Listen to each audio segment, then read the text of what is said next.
Enfin sorti de ma tristesse, je peux commencer à rédiger la nouvelle vidéo. Que ça fait du bien. Hey, la journée même que la vidéo devait sortir. Je suis désolé, chers abonnés et interspectateurs, mais mieux vaut tard que jamais que je me suis dit « Allons-y, Alonso ». Le principe de cette vidéo est simple. J'ai demandé à mes abonnés Facebook d'écrire un mot et je devais écrire ensuite une histoire en incluant la majorité des mots à l'intérieur.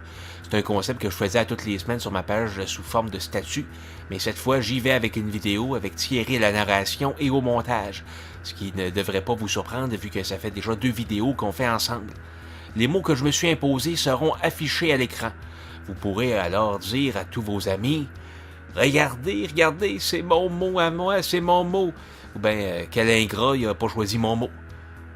Voici donc l'histoire rocambolesque de Sam. Sam et son meilleur ami Rodrigue jouaient souvent ensemble. Les deux étaient inséparables. Ils faisaient les guignols avec des costumes de Batman. Mais la mère à Sam pouvait détruire le plaisir en un instant car elle détestait Batman. Elle disait que l'homme chauve-souris était un produit du diable. Elle était extrêmement religieuse, si bien qu'on ne pouvait pas dire cibole en sa présence sans avoir un sermon de sa part. Bien que ce ne soit pas un mot blasphématoire, ça s'en rapprochait assez pour la faire capoter. Le père à Sam est décédé dans la même période. C'était pas une grande perte pour être honnête, il trouvait ça drôle de verser de la bière sur Sam quand il conduisait son big wheel en y disant que l'alcool au volant, c'est criminel. Malheureusement, on n'est pas au bout des peines de Sam. Sa mère avait une Toyota Camry de l'année qu'elle ne voulait pas utiliser afin de la garder neuve. C'est pourquoi qu'à la place d'aller chez le médecin, Sam devait enfiler une combinaison pour inspecter le cul hémorroïque de sa mère. C'était comme une chocolatine, dorée à l'extérieur avec un trou rempli de brun. Il va sans dire que Sam est troublé par son enfance.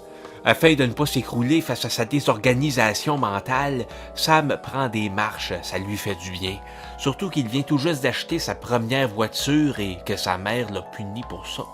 Elle lui a toujours dit tout sauf une Volkswagen à la marde. Il a maintenant 17 ans et est interdit de sortie à cause de son achat.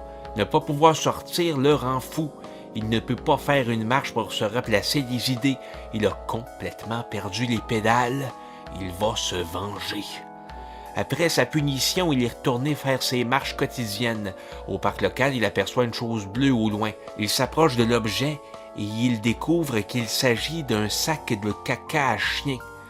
À quoi bon mettre des selles de son animal de compagnie dans un sac, si ce n'est que pour le laisser là par terre par la suite?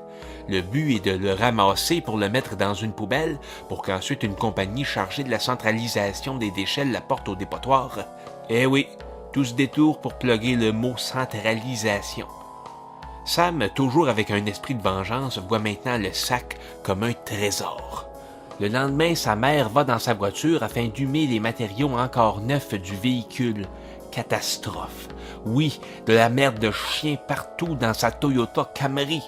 Des crottes de chien comme des olives Kalamata. Furieuse, elle va voir Sam et lui demande ce qu'elle va faire avec ses selles. Il lui répond d'aller jouer à la pétanque avec.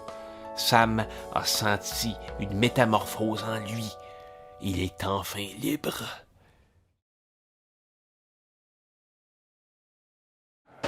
Je t'ai dit qu'ils en ont des imaginations, tes abonnés, Carl.